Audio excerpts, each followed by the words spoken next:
Oi, galera! Vamos lá para mais uma aula gramatical aí, uma aula de gramática, hoje sobre acentuação gráfica, tá? O que a gente tem que lembrar? Quais são os acentos que aparecem na língua portuguesa? Quais são os acentos possíveis dentro da língua portuguesa? Então, aqui no primeiro caso, tenho avó, esse acento é o acento agudo.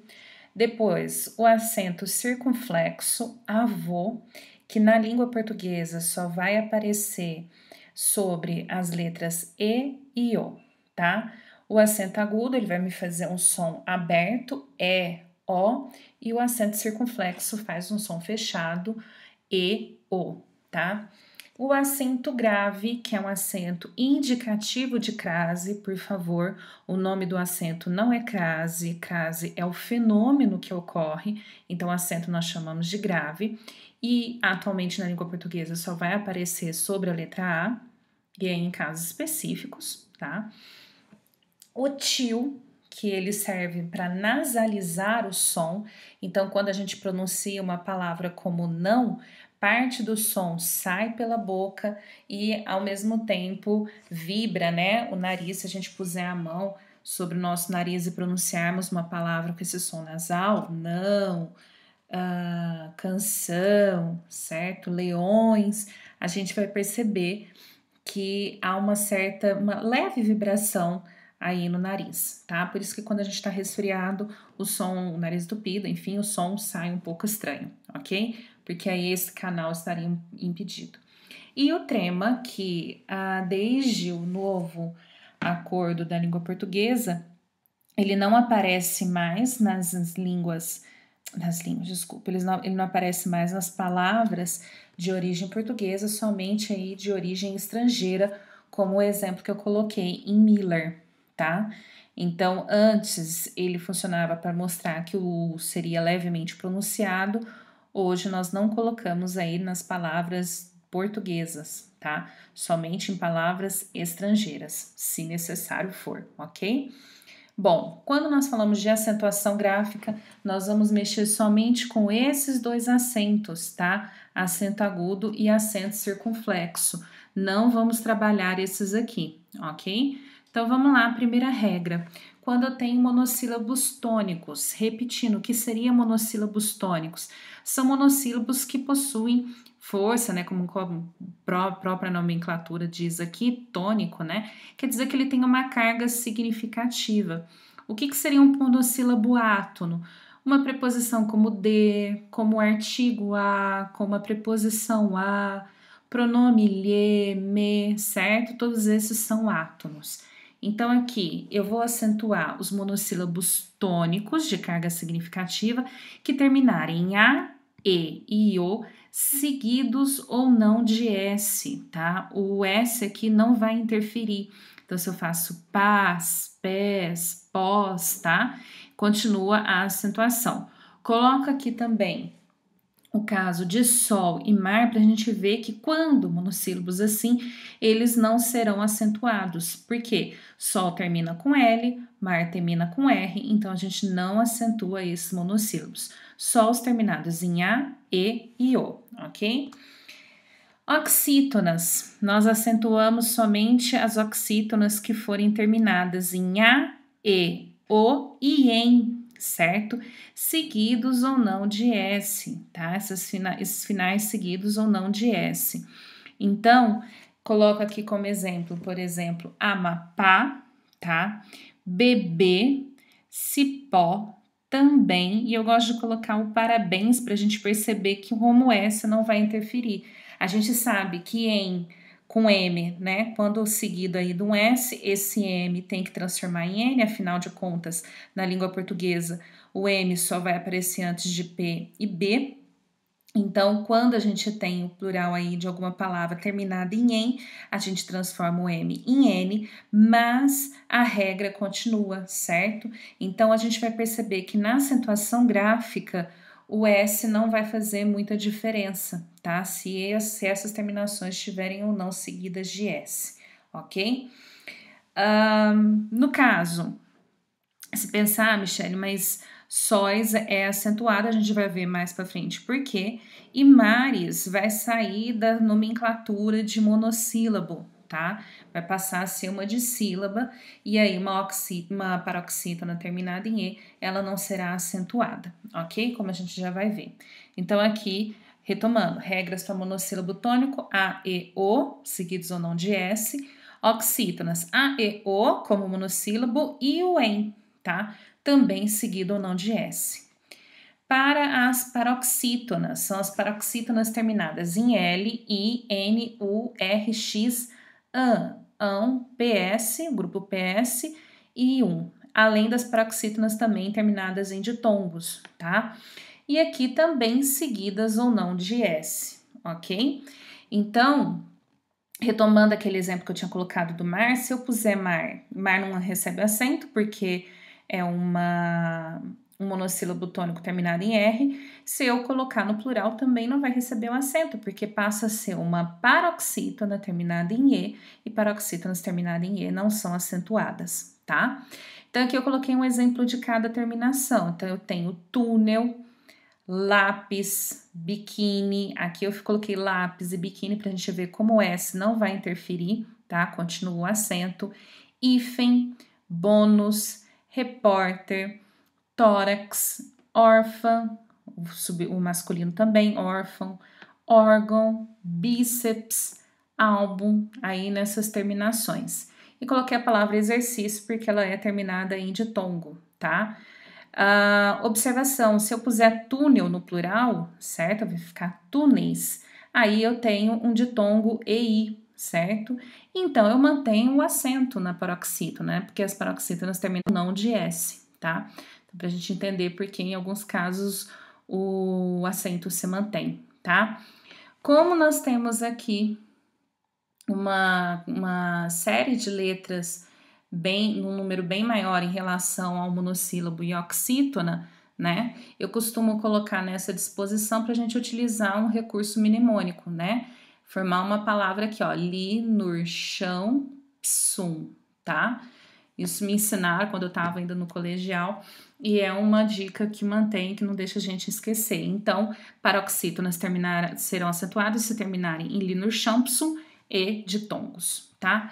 Proparoxítona, não preciso nem me importar com o final dela. Todas as proparoxítonas serão acentuadas. Médico, sílaba, gramática, não importa, tá? E aqui é o nosso limite. A gente só vai conseguir acentuar uma palavra até a antepenúltima sílaba, tá? Então, aqui no caso, médico, co é a última sílaba, di é a penúltima, me é a antepenúltima. Eu vou até aqui. Então, por exemplo, se eu tenho um adjetivo como fácil, que é uma palavra terminada em L, uma paroxítona terminada em L, então fácil, ou como difícil, tem acento. Porém, quando eu acrescento o sufixo mente para formar o advérbio de modo, facilmente, esse acento vai desaparecer. Porque mente vai me trazer uma paroxítona terminada em E, e elas não são acentuadas. Outra, porque em facilmente seria impossível acentuar, porque estaria para lá de uma sílaba, da antepenúltima sílaba, tá? O nosso limite é sempre antepenúltima sílaba, para receber algum tipo de acentuação. Para antes disso, enfim, na língua portuguesa, isso não vai existir, ok? Outras regras aqui que eu tenho para acentuação, falando aqui de hiatos, tá? Acentuaremos os hiatos em que aparecer as vogais I ou U quando elas forem a segunda vogal tônica do hiato, ou seja, elas vêm em segundo lugar, e elas estiverem sozinhas na sílaba. E mais uma vez o S aqui não vai interferir, tá? Então eu tenho aqui raiz, certo? Fiz a separação silábica aqui, ra, is. O I não ficou sozinho na sílaba, ele vem acompanhado da letra Z. Então, não posso acentuar aqui. Só vou acentuar se o I ficar sozinho nessa sílaba. Como acontece com o plural. Quando a gente coloca raízes no plural, a gente vai deixar o I sozinho na sílaba. Ra, I, zes. Ficou sozinho, recebe acento. É o que acontece, por exemplo, em saída, saúde, juízo, juízes, juíza, tá? Todos aí com o i sozinho ou o u aqui no caso de saúde, sozinhos na sílaba. É o que acontece, por exemplo, com baú, certo? Baú é uma dissílaba, é uma oxítona, porque o u é a vogal mais forte, então é a sílaba tônica, mas eu acentuo baú não porque ele é terminado em u, mas sim porque é um hiato em que o u fica sozinho na sílaba, tá?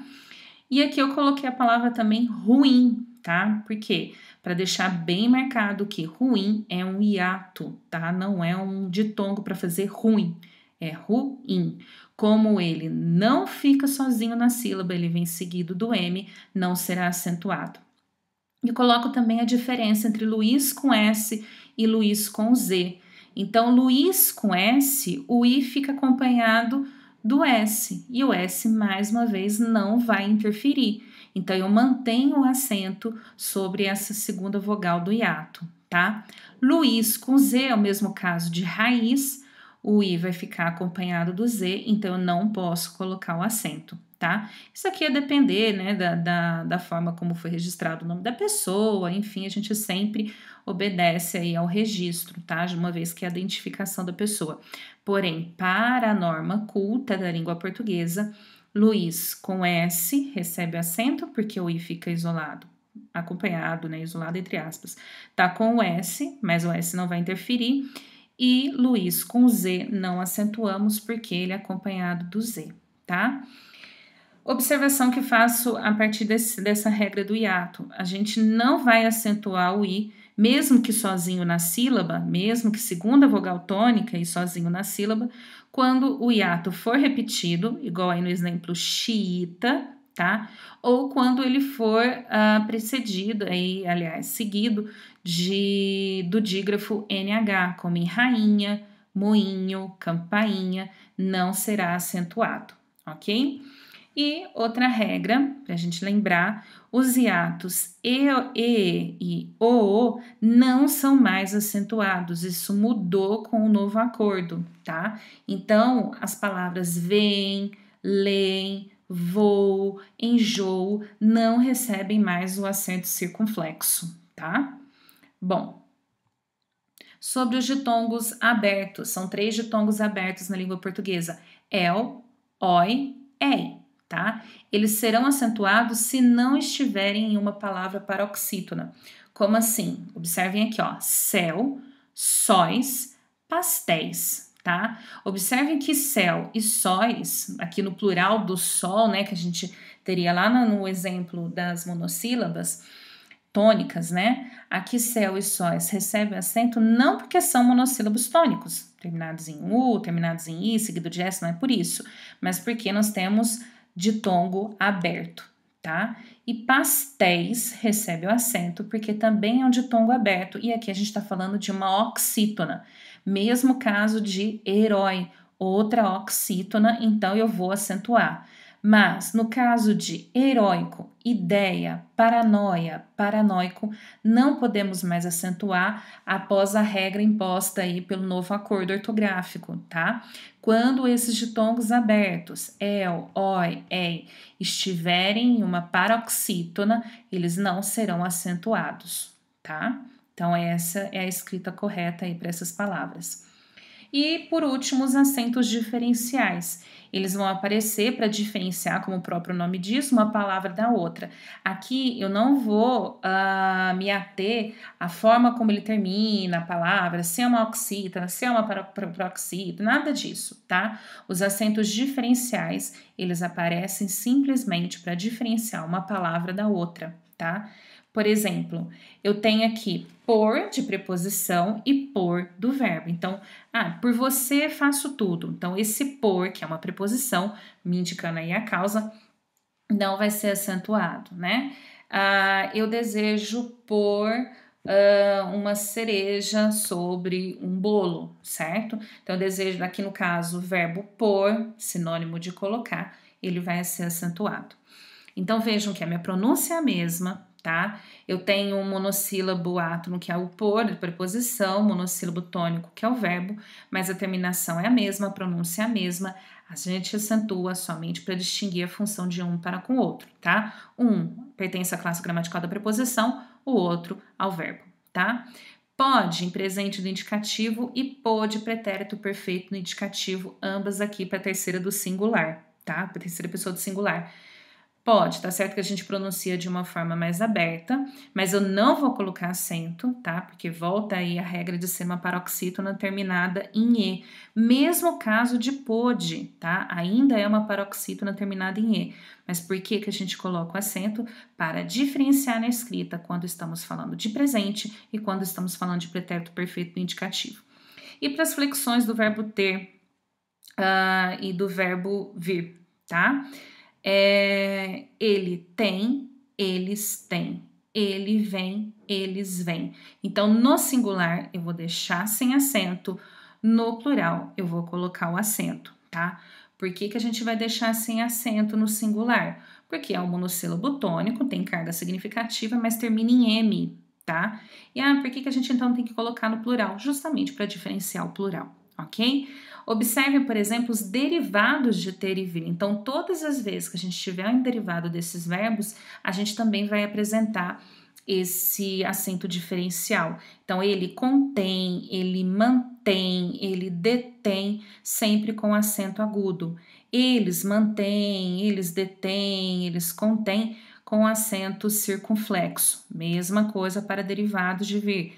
Provém, ele provém singular, acento agudo, eles provêm acento circunflexo para marcar o plural, tá? Difícil de lembrar quando que eu vou ter que colocar um, quando que eu vou ter que colocar o outro. Vamos fazer o seguinte, quando for no singular, tá? Que são aqui palavras oxítonas terminadas em em, como também, amém, certo? Por isso eles recebem um acento. Então, vamos pensar o seguinte, quando for singular, a gente põe um traço só aqui no acento, é o agudo. Quando for no plural, a gente coloca 2 traços, formando o acento circunflexo, tá? Espero aí que ajude a lembrar dessas regras, ok? Bons estudos para vocês e qualquer dúvida é só me perguntar, tá bom? Beijos!